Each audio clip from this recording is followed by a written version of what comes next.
I mean, it's up to you. I'm asking for the overall polarity, but it wouldn't, you know, it's helpful to find the individual bond polarities to determine that. Okay.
Yeah.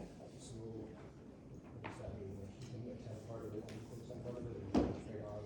I don't know. I just know I'm doing it. I can hear people be there, but Okay, yeah. if that makes sense. Well, the reason I ask is because Hannah and Bella are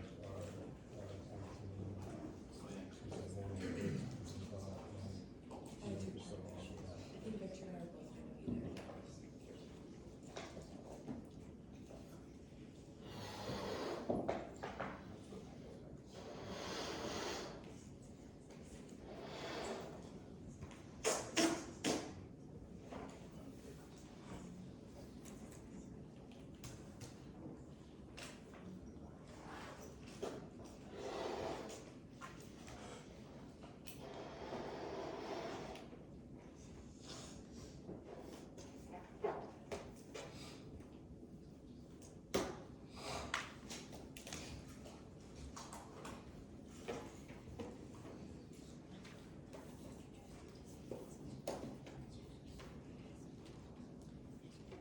You guys feel free to talk to each other, work with one another, right? Reason these out. Check your problems with your neighbor, make sure they have the same thing. You guys agree.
All right, is anybody still trying to determine polarities? Does they need some extra time? Yeah, just give me another minute.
these? All right, anybody have any problems figuring out molecular polarities? Nobody had problems?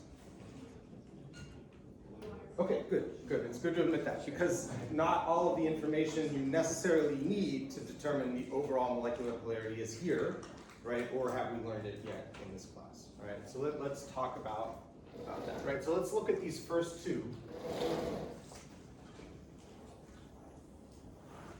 Here. All right, so let's look at the first one, boron trichloride, BCl3. Okay. Where are the bond dipoles pointed? What direction are the bond dipoles pointed in? Outward. Good, outward, right? So they're all going to be pointed toward, from boron to chlorine.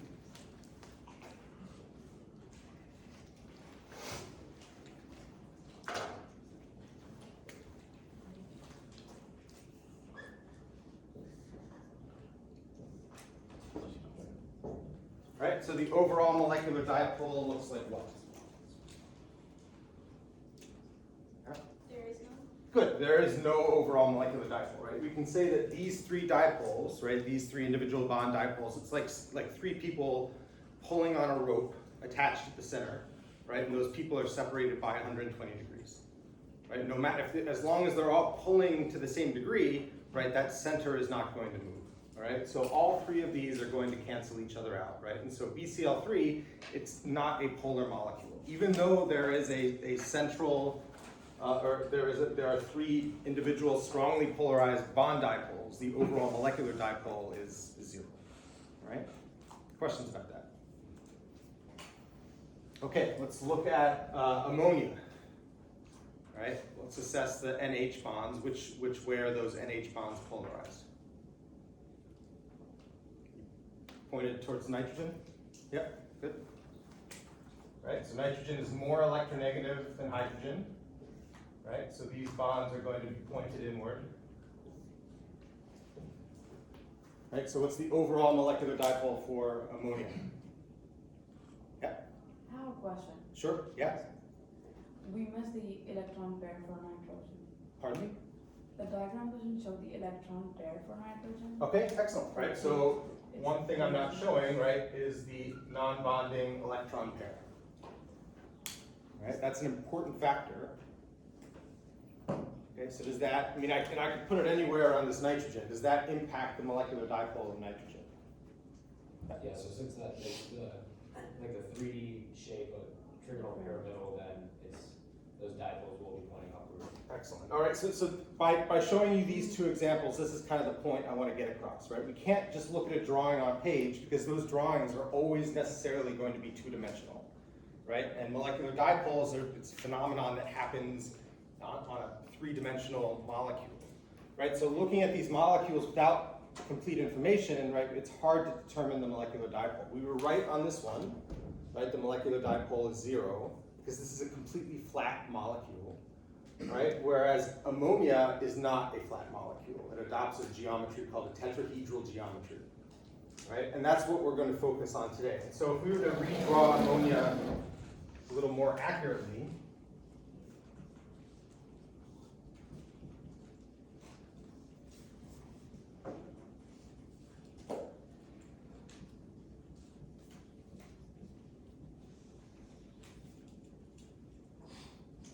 all right, we could try to suggest a tetrahedral shape around the nitrogen, right, where the three hydrogens and the non-bonding pair of electrons adopt a tetrahedral geometry around that atomic center.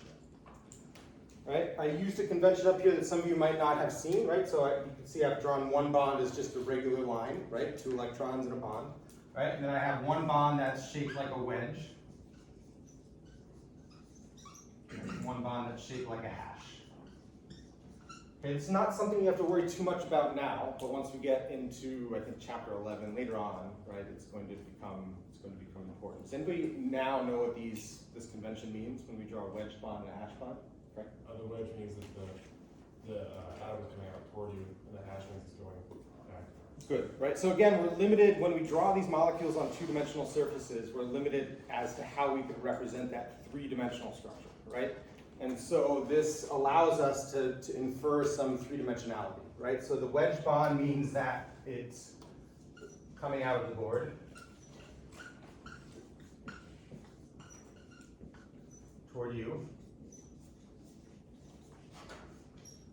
Right? And the hash means that that bond is going into the board.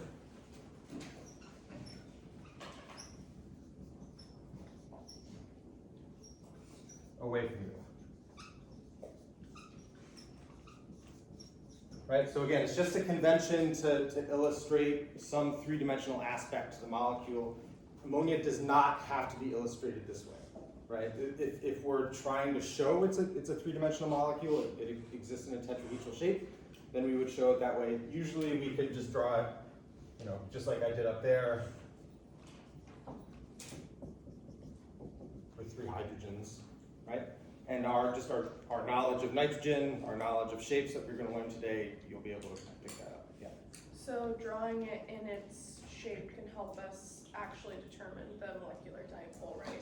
Because like looking at it this way, we can tell that it's going up, but that way, like it all looks like it's just going in. Yes, yeah. So that's kind of the point, right? To determine the overall molecular dipole, we have to know the shape of the molecule. We have to know the absolute orientation of each bonding partner, right? We can't just look at a two-dimensional picture of it, because those two-dimensional pictures aren't always, anyway, aren't usually going to be accurate. In the case of boron trichloride, that's accurate because it's a flat molecule. Right? All 4 of those atoms are in the same plane. Okay, so we can represent it that way. We don't have to rationalize any other shape. Questions about those two? Okay, so if knowing what we know now about ammonia, if we had to draw a molecular dipole, how would we represent that dipole? Yeah? Well, the H bonds go toward N, Mhm. and then from the N it goes upwards to the electrons then. Good, right? So each of these bond dipoles, right, still pointing towards nitrogen. Right, so hopefully everybody can see that those 3 dipole arrows are all pointed upwards towards nitrogen, right? We have this 3-legged chair with nitrogen on the top, okay, and then we have this lone pair on top. So the overall molecular dipole is going to go up towards the lone pair. And remember, a molecular dipole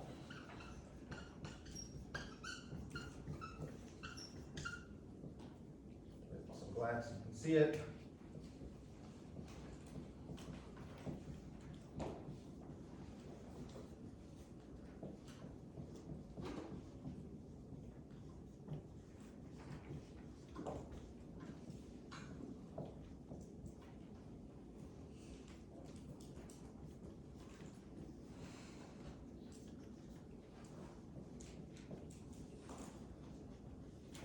Right? For molecular dipole, all we need in a molecule is for one side of the molecule to have more electron density, right? And the other side of the molecule to have less electron density.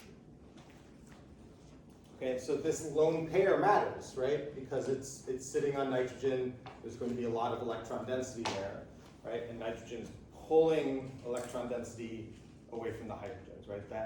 Those 2 electrons in each bond are not being shared equally. Yeah, questions about this before we move on to 2 more? Okay, so let's look at these 2 here.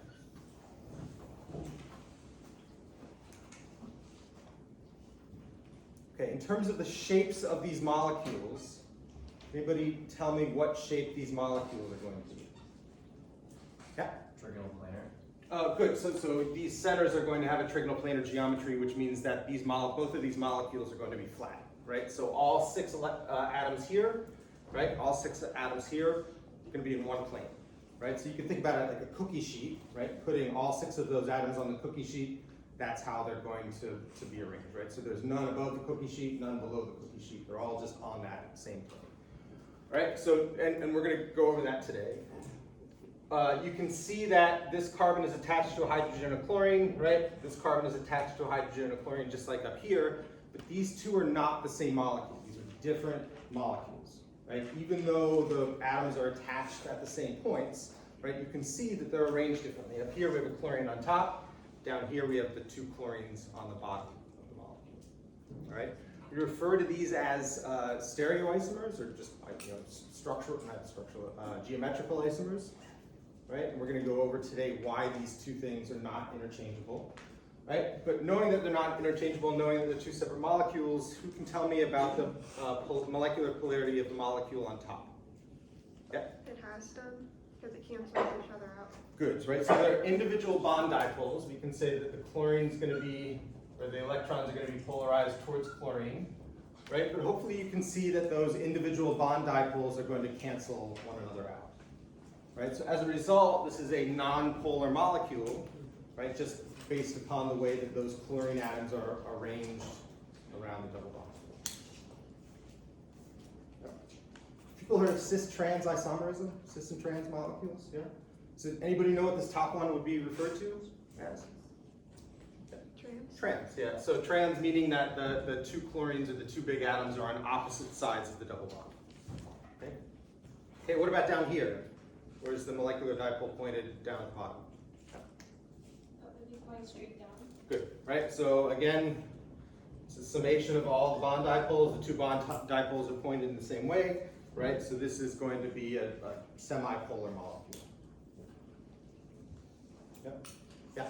So you mentioned that for there to be a molecular dipole, you just need more electronegative or more electron density in one part of the molecule. Right. If they weren't both chlorines, like in that top one, and one was like fluorine, Yep. would that be enough for a dipole, or is Absolutely, yeah, yeah. I mean, it's hard to comment on the degree of the dipole, right? But you can say if this was a fluorine, right, then the molecular dipole would be kind of pointed towards the fluorine. If this was a bromine, then the molecular dipole would be going slightly in the other direction. Yeah. So you only need a small difference. That small difference might only produce a small molecular dipole, right? Which might not matter in the end. But as long as they're different, yeah, you'll have some molecular dipole. Other questions? I see another hand up. Okay. All right. So let's look at these two down here. Right. So let's look at methanol first. All right, and methanol should be an easy one to figure out.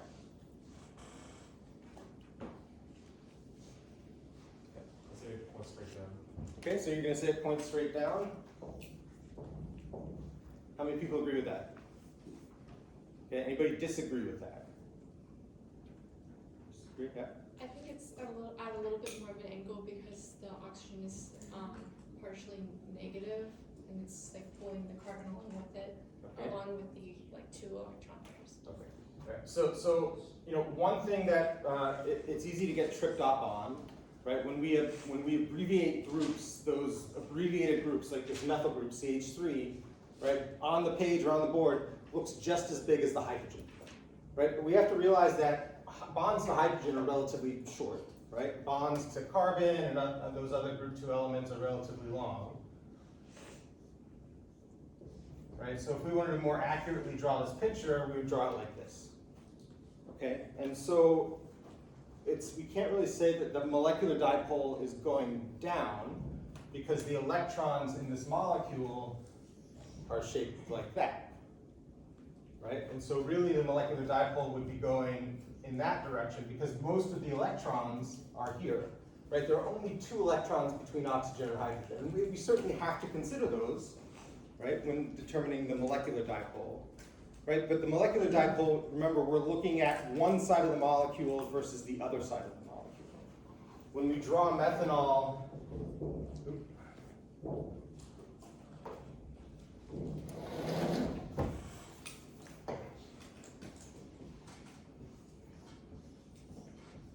right, when we draw methanol like this, we're representing one side of the molecule to be just as big, right, just as many electrons as the other side of the molecule. But that's not, right, that's not an accurate picture of methanol. That's just how we are coding for different groups, right, how we're abbreviating different groups. If we realize the true shape, right, or the size of that methyl group, right, then we're better able to assess the overall molecular dipole. Yeah? Questions? Yeah. What about the 2 electron pairs of the oxygen? Pardon me? The 2 electron pairs that oxygen is going to have. Yep, yep. That's going to change things. No. I mean, the 2 electron pairs are going to be down there, right? So I mean, it's still pointed towards oxygen. It's good to know that they're there, so we understand, right? That this is not a linear bond formation, right? We'll go over that today, but it's not going to change there. Yeah. How come the lone pairs like don't separate? So like one's in the bottom, one's in the top, and then like the hydrogen ones. So, yeah.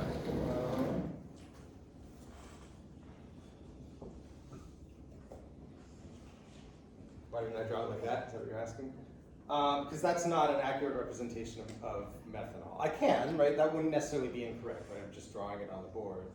But you know, when we take a look at this oxygen in 3 dimensions, this is a tetrahedral oxygen, right? Which means that if we have a bond going up in the plane of the board to the left, right? Another bond going up in the plane of the board to the right, that means that those 2 electrons pairs have to be both at the bottom, right? One's coming out towards you, and one's going back into the board. Okay. So again, kind of a limitation as to how we could represent these 3-dimensional structures on a board. If we wanted to kind of show it from you know, where those electrons are,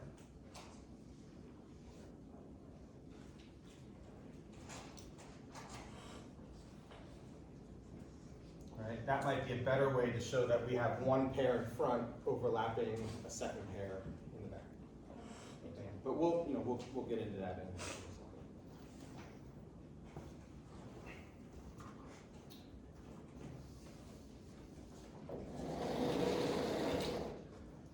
All right, so let's look at acetic acid. This one's relatively easy. Anybody want to determine the molecular dipole for acetic acid or tell which direction it's going in? To the left. To the left, like that? Yeah. Well, like I see what you mean. All right. Like the arrow is pointing to the left. Yeah. To the left, okay. I would say it's probably going more in that direction, right? So even though we have a hydrogen here, right, we can count these oxygens as being the same electronegativity, right? So they're kind of tugging equally, semi-equally on this carbon, which is going to be tugging electron density from the rest of the molecule. Right, so we're going to kind of split the difference of those 2 oxygens, and that's the direction the molecular polarity is going to go. Yeah? So the double bonded oxygen and the oxygen coming down are just kind of canceling each other out. somewhat, Yeah, and they're then kind of pulling both in that, right? So one's pulling this way, one's pulling this way, so on average. So the only one that matters is the carbon. The Bond going to the. Well, yeah, so I mean, these don't cancel each other out, right? Because they're not going opposite directions. I mean, they will to some extent, but yeah, not a whole lot. Right, and the other thing that we have to realize is that if oxygen is pulling electron, we went over this the other day, right? If oxygen is pulling electron density away from this carbon, even though 2 carbons are going to be the same electronegativity, because this one is having electron density pulled away from it, right? It's going to start tugging electron density from the other carbon, right? So again, it's like me holding a rope, having it attached to somebody in the first row, and having a second rope attached to somebody in the back row. If I pull on my rope, that person in the first row is going to come towards me, and they're going to pull on the rope going to the person in the back row, and that person's going to come towards me as well. Right? So same thing. These oxygens can affect electrons not just in the bonds that they're attached to, but in bonds a couple bonds away, a couple atoms away. Yep. Questions? Okay. So let's get start talking about the shapes of molecules.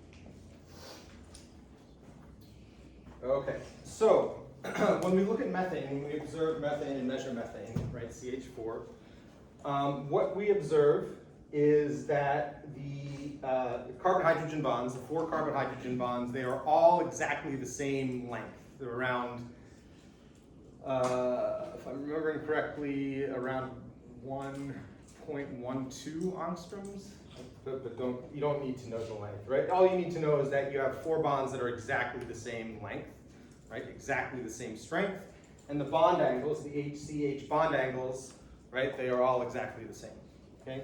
And they happen to be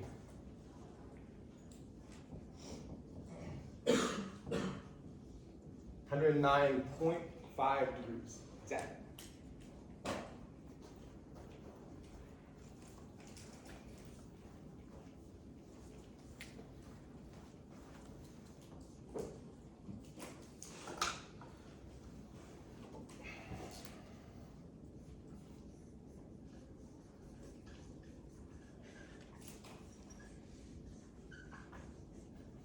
All right, we refer to this geometry as tetrahedral geometry.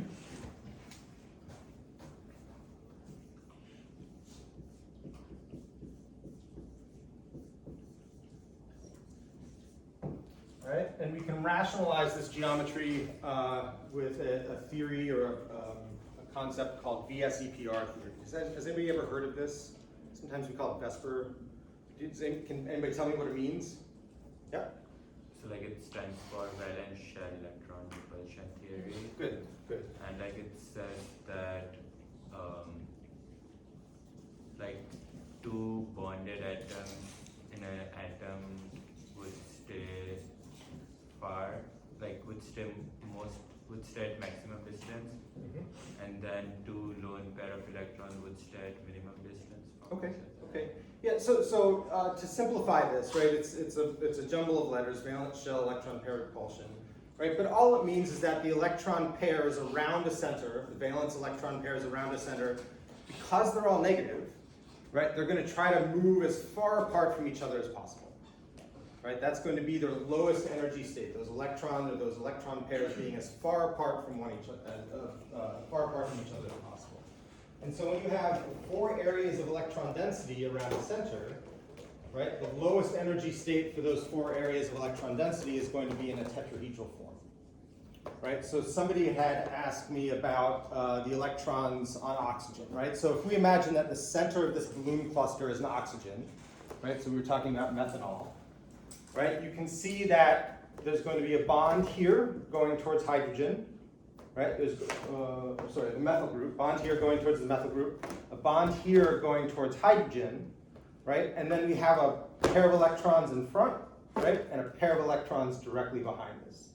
Okay, and that's going to be the limitation of drawing tetrahedral centers or tetrahedral structures on a board, right? You're going to have 2 bonds or 2 things that are in the plane of the board, right? And then 2 things that are out of the plane of the board, one directly in front of the other.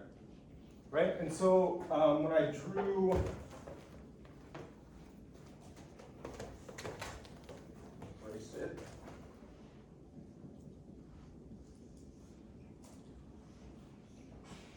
right, so when I drew methanol and I tried to represent it a little more clearly, you can see I would draw 1 lone pair out in front, right, and then show the other lone pair, try to overlap it, right, to show that it's in the back, right? If we want to show it, we have to show it off to the side or draw it off to the side just a little bit, right? We can't draw it 100% accurately, but we do try to imply that that is a tetrahedral center. Right? Questions about this? Okay.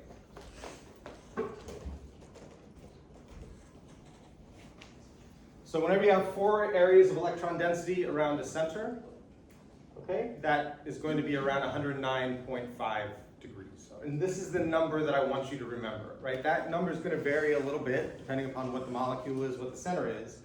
But when everything's equal, right, it's going to be 109.5 degrees. When things aren't equal, it's going to be approaching, right, 109.5 degrees. It might be a little bit above, might be a little bit below, but it's going to be there. So an example of that .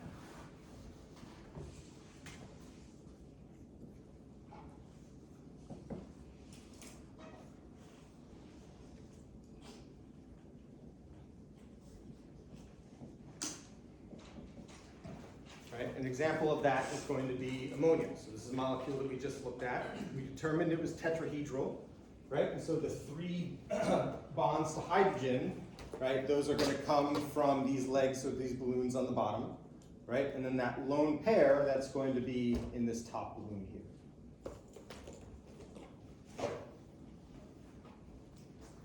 Right, so when we're applying VSEPR theory to determine the shapes of these molecules, we're not just looking at the bonds, right, or the bonding partners, we're looking at the areas of electrons. Okay, so we have one here, one here, one here, and then a lone pair, a non-bonding pair is also going to be an area of electron density. So that lone pair makes the bond angles less than 109.5? Good, yes. So when, what impact this lone pair has, I don't remember the exact number, but it's going to be around 107 degrees. Right, so that lone pair, what it's doing essentially is basically pushing a little bit harder on all of the bonds. So the bonds can, that angle can get a little more acute, get a little closer together. Okay, and that's going to push them together. If we look at water,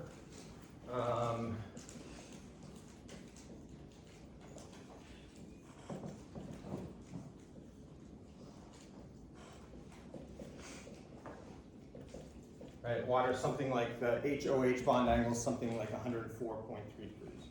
Right, so it's all approaching 109 degrees, but the exact structure is going to determine the exact bond angle. Right, but all three of these atoms we would consider having tetrahedral geometry. Right, 4 areas of electron density around it. There's a question over here. No? Questions about this?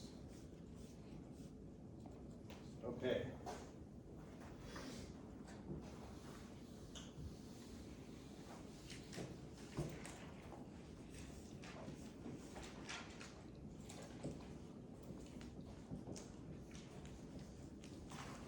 Okay, boron trichloride, right? We determined that there's no electron pair on boron, so it's making 3 bonds, right? And those 3 areas of electron density, right? We have 2 electrons here, 2 electrons here, 2 electrons there.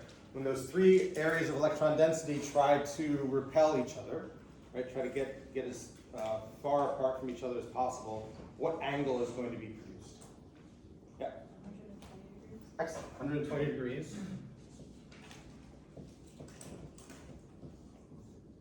Right, and this is the second number I want you to know. Obviously, if we have 3 different things, right, around that boron, those bond angles are going to be deviating from 120 degrees a little bit, right? It might be 118 degrees, it might be 122 degrees, right? But overall, a trigonal planar geometry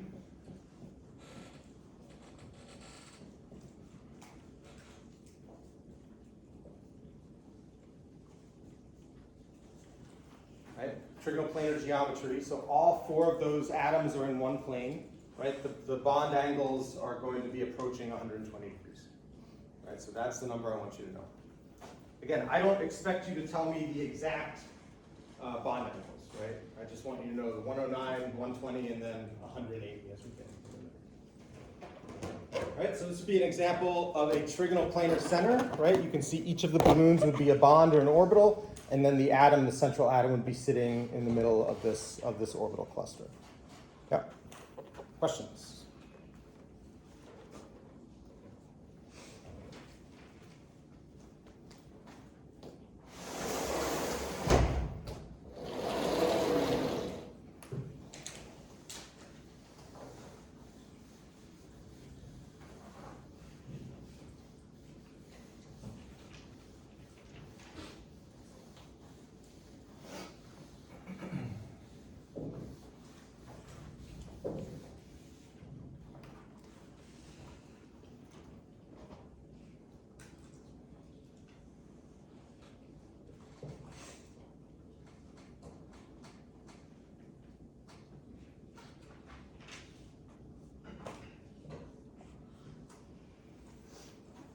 Okay, so this is the molecule ethine.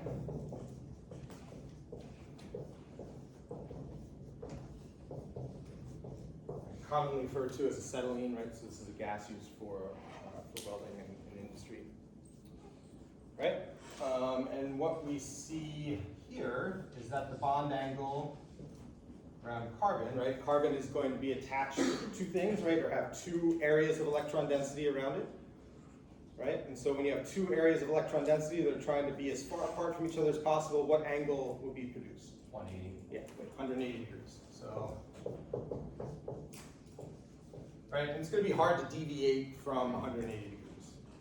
You see it depending upon if the molecule is much bigger, right? You might see that, but if it's a relatively small molecule, then 180 that's just what it's going to be. Right, and we would refer to this geometry as being linear. Right, and if anybody really needs to see linear geometry, take apart our tetrahedral.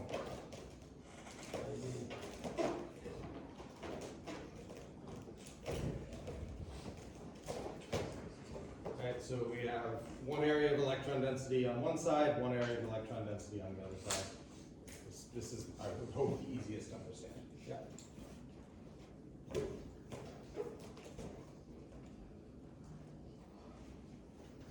Okay, so what we need to do is we need to use this information, right, what we know about the shapes of molecules, to come up with some model to rationalize why they exist in this shape, other than that just the VSEPR theory, right? And we really need to understand what the orbitals in these molecules are doing.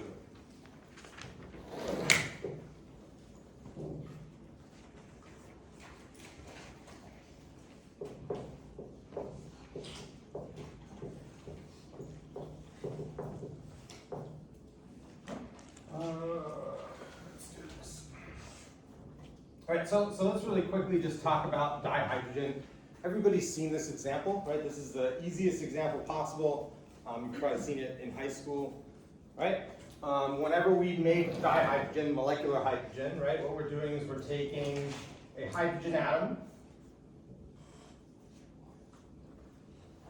and another hydrogen atom. Right, so we have one electron here, one electron there.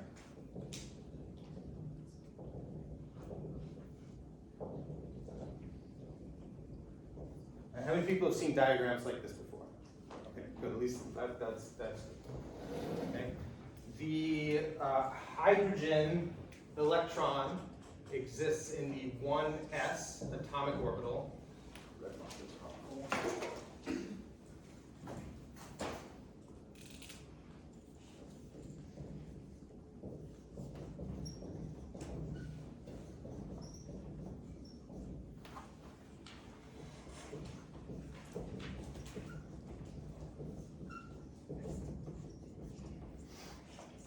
All right, so we have electrons in the 1s orbital. Those are atomic orbitals, right? Those are the orbitals of the atom.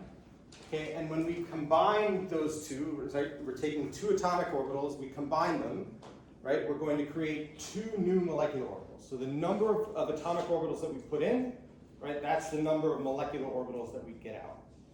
All right?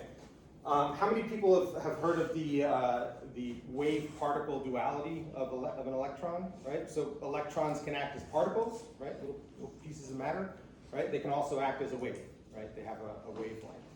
And so you can imagine when those electrons combine, right? Those electron waves combine, just like any other wave, right? A light wave, they can combine in phase.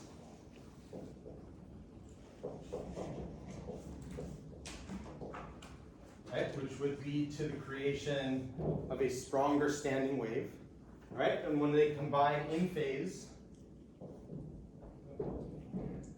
different color.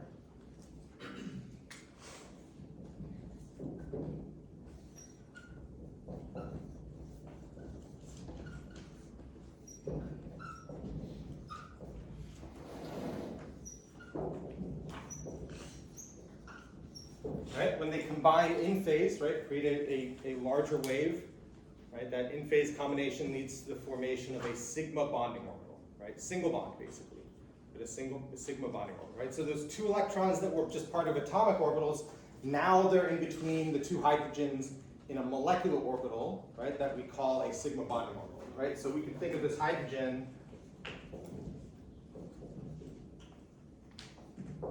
right, like that. It's the electron somewhere in that sigma bonding orbital. Okay. The other option for the combination of these two electrons is that they combine out of phase.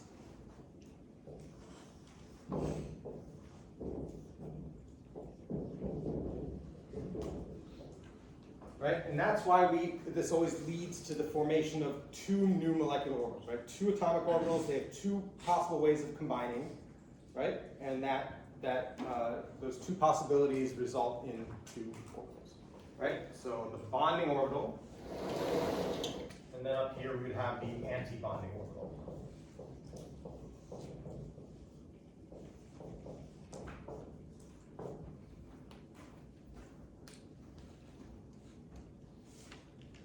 Right, and that anti-bonding orbital, if we were to draw it around the hydrogen,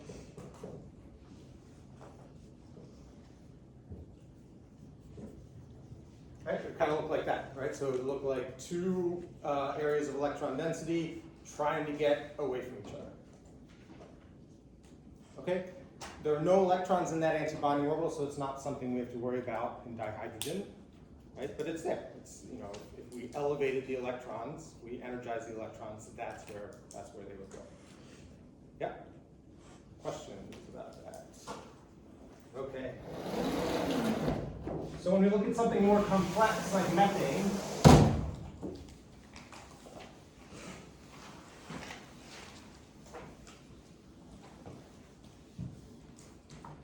right? In methane, we're using carbon.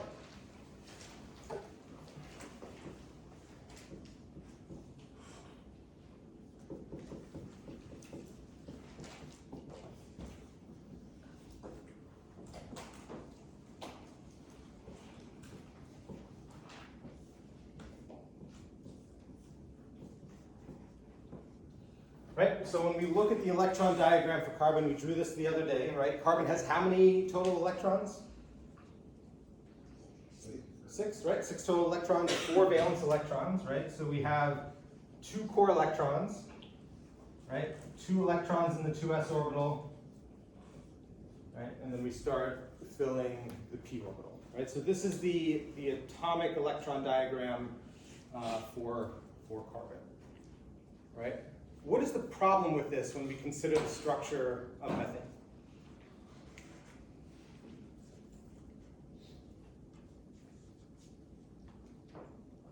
So there are 4 bonded hydrogen, but there is only 1 or 2, Good. there. Yeah, so we have 4 bonds, right? All 4 of those bonds are the exact same length, exact same strength, and the bond angles are all exactly the same, right? That doesn't really jive with the fact that we have 2 2s orbitals. There's 2 2s orbitals, or 2 2s electrons, and then 2. So we have 3 different types of electrons, right? But we have 4 bonds that are exactly the same. So how do we rationalize that? How do we reconcile that difference without getting too complex? Yeah. Making hybridized orbitals, Excellent. moving as electrons. Excellent. So what chemists do a lot of the time is they ignore what's really true, right? Because a lot of the time what's really true in chemistry involves a lot of math. We talk about quantum physics, quantum chemistry, and we could get down to that level, right? But it just takes a lot of time. And so sometimes we can come up with simpler models that are good enough for for organic chemistry or for doing organic chemistry in the lab. And so the model that we can come up with to rationalize this is a model called valence bond theory.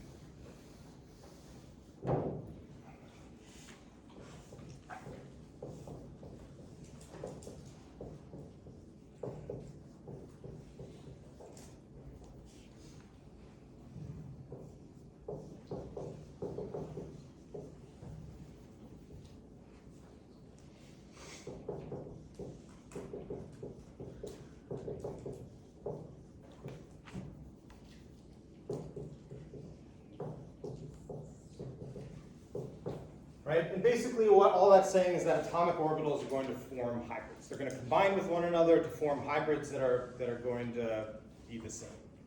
Right? This is not actually what's happening, right? But it's a good way of looking at this material understanding, and for us, for this class, right, it's more than enough to understand what's going on. Right? And so if we have in carbon we have our 2s orbital, right? And this is where the electrons are, and then we have our px, right? Our py, and our pz.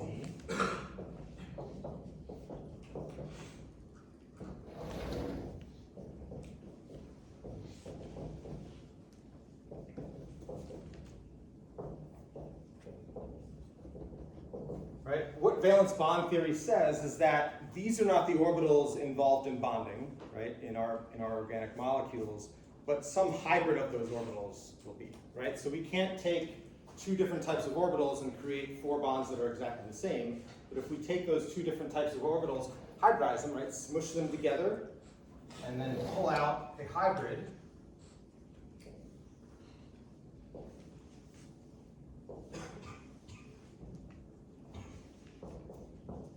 right, which we would call an sp3 orbital, right? So we're taking 2 different types of orbitals in the beginning, hybridizing them, smushing them together, and pulling out 4 new orbitals that are all exactly the same, right?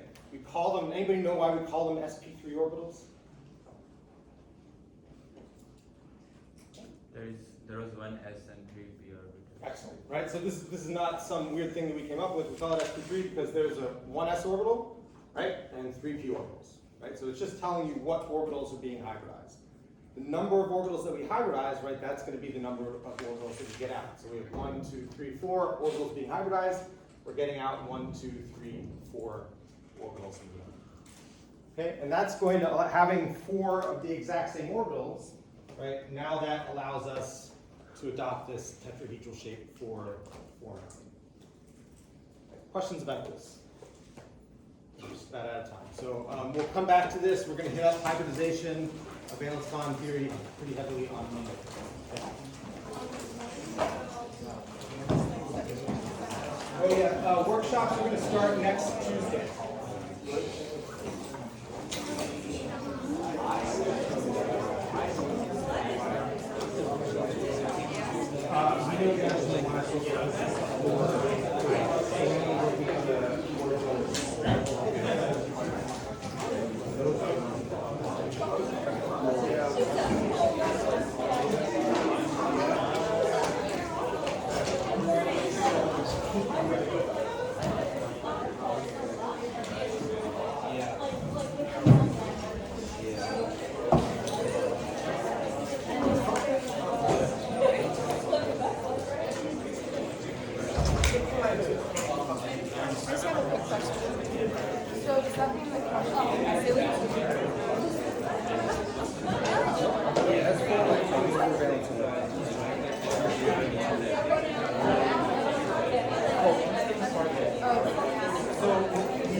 Right, so if we have 4 bonds, right, and they're all the same, then we have 4 bonds that are all the same. Okay, in each of the orbitals. So we're taking. So we're looking at how many bonds. Right. Okay. Okay, so we're just ignoring the one that's. It's not. It doesn't hold any value. Okay, thank you. Yep. Yep.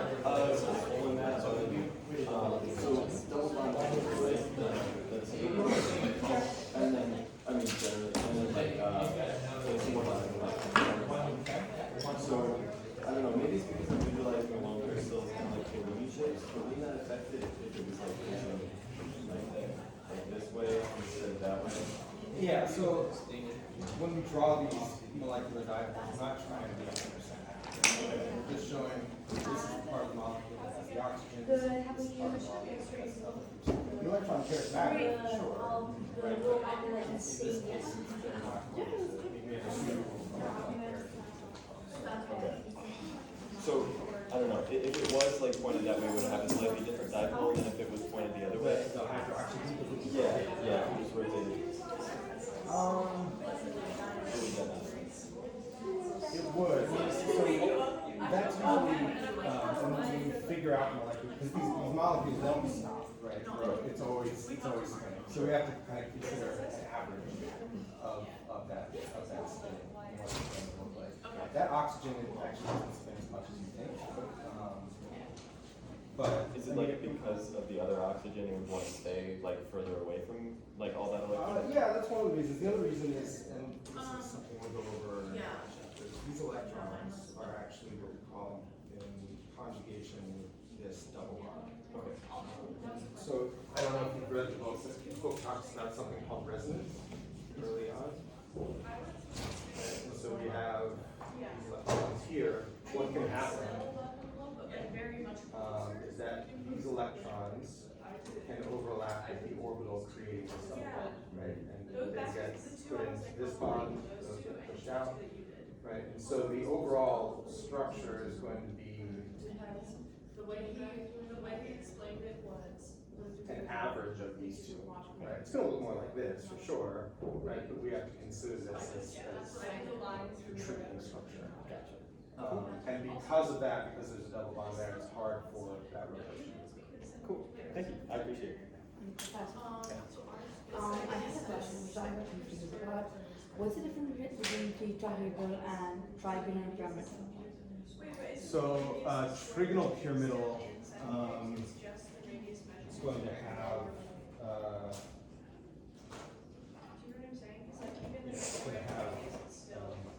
three at the bottom and then the one at the top. So it's going to be planar. Oh, so the 4 we use as the dot former? This will be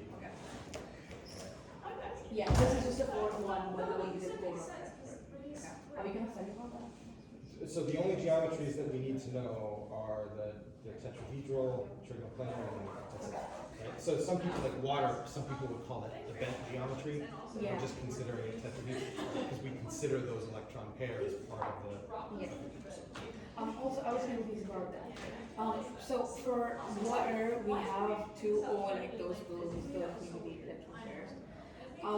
And then for this one, methane or something, we have a property that it's just the slight change in angle because when you draw it, it looks like really different. But is it just like from 109 to 107? Oh, yeah. So it, you're just reducing the HOH bond in water is going to be smaller than the HCH bond in methane. Okay. But that, I mean, it's good to know that, but I don't want you to, like, that's not something I want you to remember. I mean, it's good to remember if I have a lone pair on an atom, right, that's gonna push the bonds closer together, Yeah. okay? Whether you know the exact number for water, you can look that up anyway, right? But you can't just look up, oh, what are these electrons doing, So basically, the more electron pairs you have, the lesser angle gets between the bonds. Yeah. And that should make sense, right? Because electron pairs are held really close to the atom, Yeah. right? Whereas bonds, those electrons are farther away, so they can spread out a little farther. So, good. Just building on, so the CH4 is sp3, so say it was like CH3, then it would be sp2, right? Because then you only need to have your I mean, you can't really have just a CH3. or right? NH3, would it be Okay, sp2? so NH3 would be sp3, right? Because you still have 4 areas of electrons, right? So you need 4 Oh, orbitals because of the, as the lone pair. okay, then, I guess BCl3. BCl3, sp2. Okay, Perfect. okay. Yeah. Have a nice day. Thank Yeah, you. you too. Enjoy your weekend, guys. So 4 places of like electrons sp3, 3 places of electrons sp2. Good. Yeah.